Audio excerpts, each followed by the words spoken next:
Louange à notre Dieu pour son amour et sa fidélité. Que cette journée soit aussi merveilleuse que les journées précédentes et que la grâce de Dieu inonde nos vies dans le nom de Jésus-Christ. Bonjour bien-aimés frères et sœurs, que le Seigneur nous comble de son amour ce matin. Nous prions que le Seigneur nous ouvre l'intelligence et renouvelle en nous la sagesse. Nous prions que le Seigneur nous accorde sa grâce et la compréhension divine afin que nous puissions aller de l'avant et que nous puissions connaître l'exégèse de sa parole. Bienvenue dans notre partage du jour. Nous allons partager la parole de Dieu ce matin et le thème de notre méditation, c'est passer à l'autre bord. Nous voulons passer à l'autre bord. Dans Marc, le chapitre 4, le verset 35 au verset 41, il est écrit « Ce même jour, sur le soir, Jésus leur dit « Passons à l'autre bord ». Après avoir renvoyé la foule, ils l'emmenèrent dans la barque où il se trouvait. Il y avait aussi d'autres barques avec lui. Il s'éleva un grand tourbillon et les flots se jetaient dans la barque, au point qu'elle se remplissait déjà, et lui, il dormait à la poupe sur le coussin. Ils le réveillèrent et lui dirent « Maître, ne t'inquiètes-tu pas de ce que nous périssons ?» S'étant réveillé, il menaça le vent et dit à la mer « Silence, tais-toi !» Et le vent cessa et il y eut un grand calme. Puis il leur dit « Pourquoi avez-vous ainsi peur et comment n'avez-vous pas de foi ?»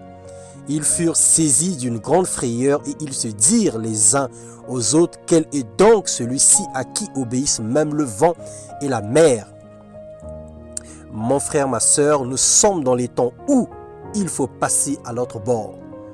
De l'autre côté de l'histoire, loin des pensées négatives, loin des mauvaises expériences, loin des souvenirs douloureux, loin des réflexions personnelles, loin du recul ou loin des choses que nous avons enterrées hier et avant-hier. À l'autre bord, c'est là que Jésus nous conduit, c'est là qu'il nous appelle, hors de la foule, hors de notre savoir ou de notre connaissance habituelle, plutôt dans sa grâce, dans les vagues du Saint-Esprit. Il nous transporte dans les lieux élevés pour nous enseigner la foi, la maîtrise de la situation, la maturité spirituelle, le fruit de l'esprit et tout ce qui contribue à notre expansion. Avant d'arriver à l'autre bord, nous rencontrerons des tourbillons spirituels, des ouragans, des eaux troubles, tout type d'épreuves, des oppressions et attaques. À tort ou à raison, sachez bien aimés que l'ennemi nous en voudra toujours. Le simple fait que nous soyons enfants de Dieu, le simple fait que nous avons donné notre vie au Seigneur Jésus-Christ, nous devenons systématiquement et automatiquement ennemis du diable. Il ne nous laissera jamais tranquilles, il nous fera la guerre jusqu'à nuire à notre vie. Peu importe la définition de ce que tu vis, le Seigneur nous dit que c'est dans la tranquillité et le repos que sera notre salut. C'est dans le calme et la confiance que sera notre force, nous dit le Seigneur dans Ésaïe 30, le verset 15. Bien-aimé, ne t'agite pas. La maturité spirituelle nous pousse à comprendre et à réaliser que le diable ne nous aimera jamais. En conséquence, il ne va jamais nous laisser tranquilles. Mais dans toutes ces choses, nous sommes plus que vainqueurs.